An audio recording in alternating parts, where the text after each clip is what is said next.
The abstract for this paper asks one of the questions I may have for my PhD. However, since I wrote the abstract, the question has expanded to include the concepts of violence, conservation, and where the boundaries of blue entertainment and symbiotic ethics meet. I am discovering the PhD is a live creature who doesn't like to be boxed or prevented from evolving. Trying to contain its shaping and reshaping is more frustrating than allowing its growth to be a rhizomatic iterative process. So today, I will still speak of sharks and their intersection with shark watching for blue entertainment, but I have allowed myself to explore the kind of questions I am asking during the process of birthing my PhD. Hence, I will also be exploring the concept of violence surrounding sharks. I shall say now I have more questions than answers and would like you to also consider questions as they arise. So first, let me ask you a couple of questions which you may find strange. Do you consider yourself a violent person? Do you consider yourself to be a conservationist? If not, what do you believe constitutes a violent person and what constitutes a conservationist? A quick admin note, my research protagonists are currently deliberately anonymized, as is the research location. I want to start by looking at the word violence. Degener says the word comes from the Latin words vis, force, and latus, the past participle of the word ferro, I carry. Taken in combination, he says, the two words mean to carry force towards something. The word conservation has various meanings, but for today's purposes, I want to extract a definition from the Oxford English Dictionary, the practice of seeking to prevent the wasteful use of a resource in order to ensure its continued availability. I use the expression blue entertainment here, which has not been used as a phrase in academia, as far as I can find, to describe humans watching marine life, which has become part of the blue economy. The blue economy, coined by Belgian economist Gunter Pauli in 1994, refers to an alternative economic approach for sustainable development that puts the oceans at the center of this approach. From orcas, manta rays, whales, to dolphins, turtles, and of course sharks, marine other than human animal watching in blue entertainment is a global business. Blue entertainment such as shark watching, which includes the shark watching diving industry, was estimated in 2013 to generate $314 million across 20 countries, with this blue economy expected to rise to twice that amount by 2033. In 2020, at least 42 countries and 500,000 divers took part in shark watching. However, shark watching can take many forms, from shark-human interactions where you can swim, snorkel, scuba, and freedive with sharks.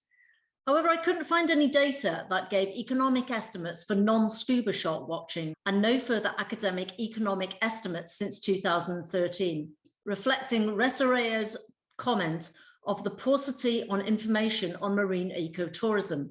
And unsurprisingly, I couldn't find an estimate on the number of shark individuals engaged on the watched side in shark watching. Blue entertainment utilizing sharks sometimes includes humans attracting the sharks for people to view or interact with.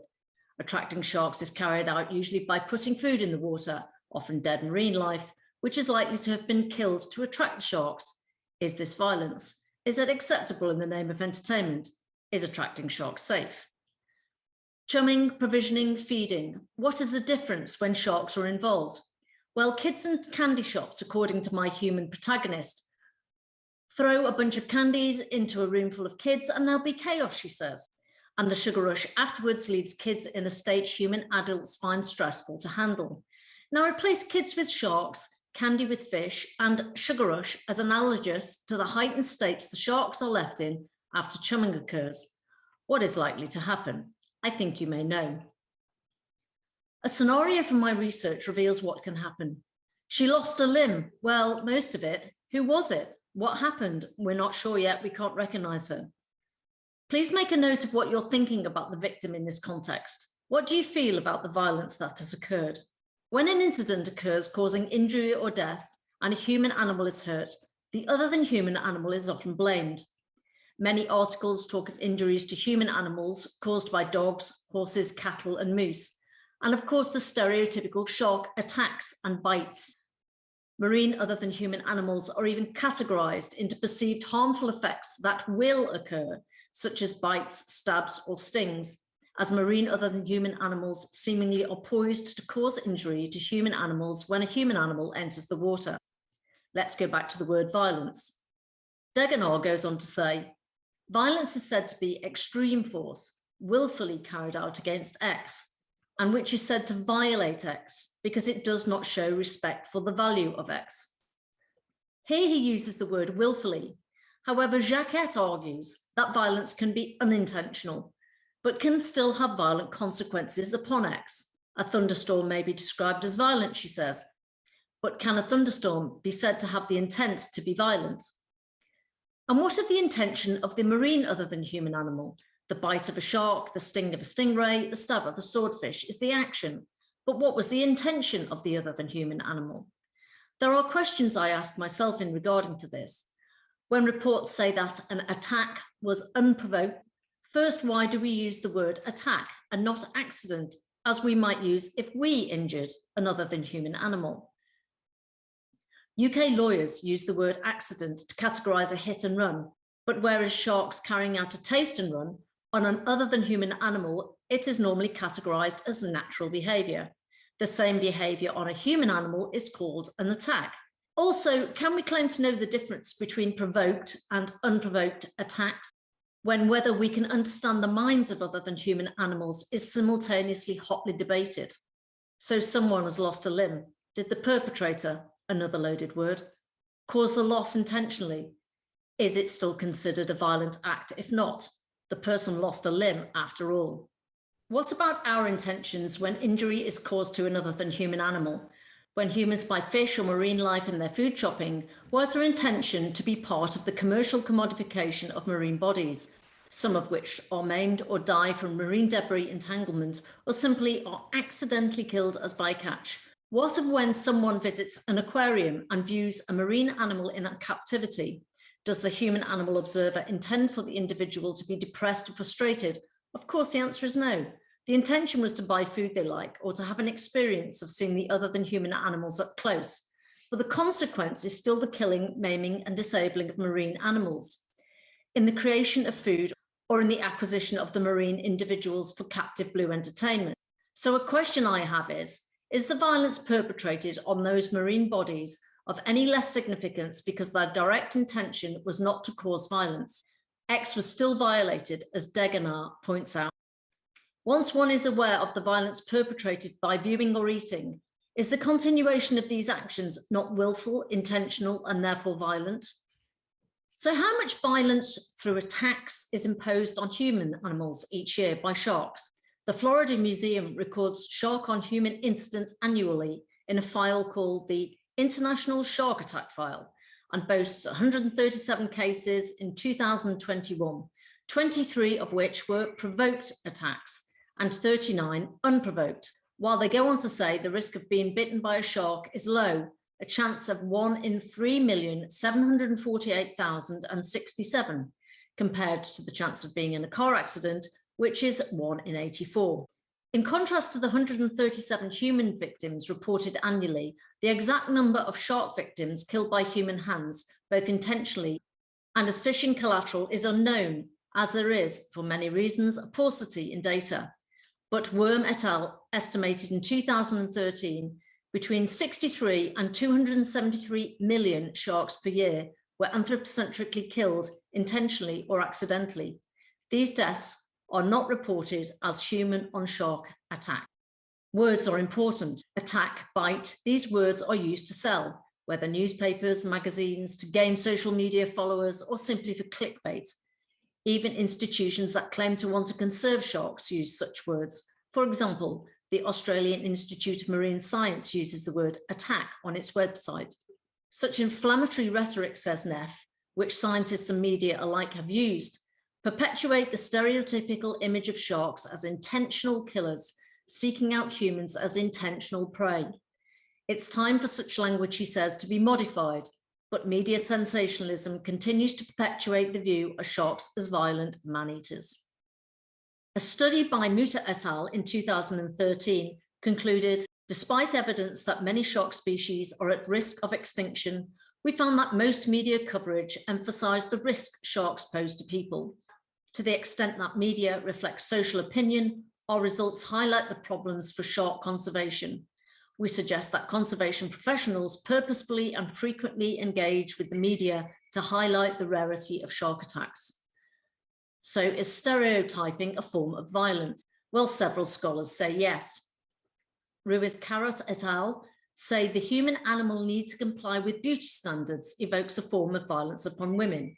Diaz-Menezes et al. Say stereotypes cause human-animal gender-based violence in tourism. Kopytowska and Bader demonstrate how stereotypes can lead to legitimizing violence through othering. Lisa Barker argues stereotyping pigs as willing victims legitimizes the violence brought upon them. Barker goes on to argue speciesism perpetuates violence to pigs through stereotypical narratives such as myths, objectification, euphemisms, agency, and framing narratives. Barker talks of the killing of perfectly healthy pigs being a drastic action in times of rising pig farming costs as misrepresentative, as this implies killing is not the normal course of action in pig farming. The damaging stereotyping the 1974 movie Jaws created to the reputation of and right to life of sharks persists today as a stalking killing machine in the public's psyche.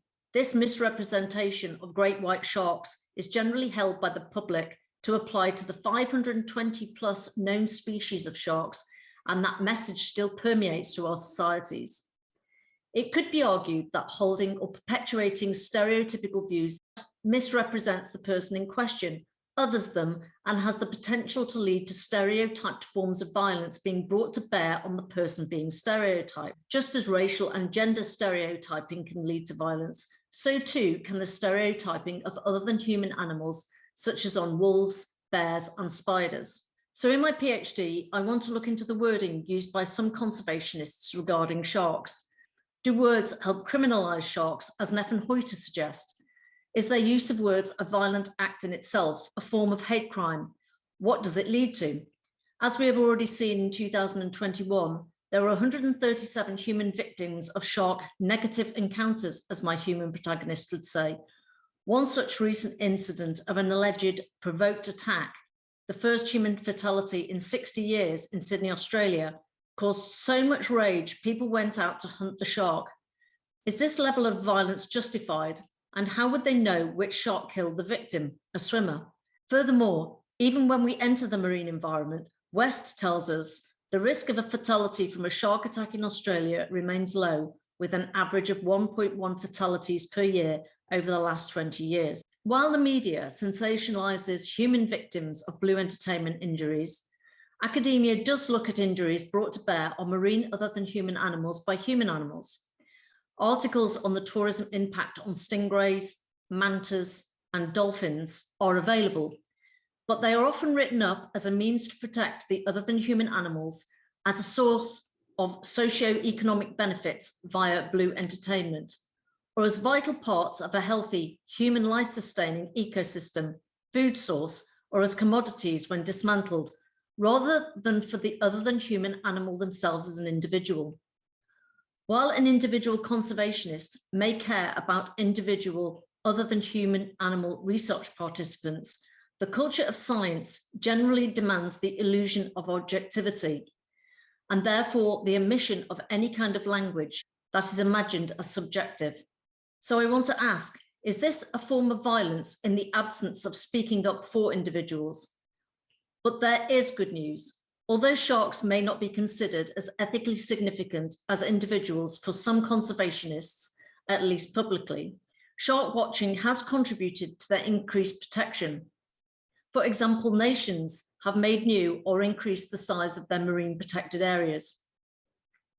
However, shark protection at species level due to this blue economy is still difficult to monitor globally, as there are limitations and problems with current MPAs, marine protected areas, including size, effectiveness, law violation and lack of enforcement, or mismanagement and lack of compliance, and the age of the MPA.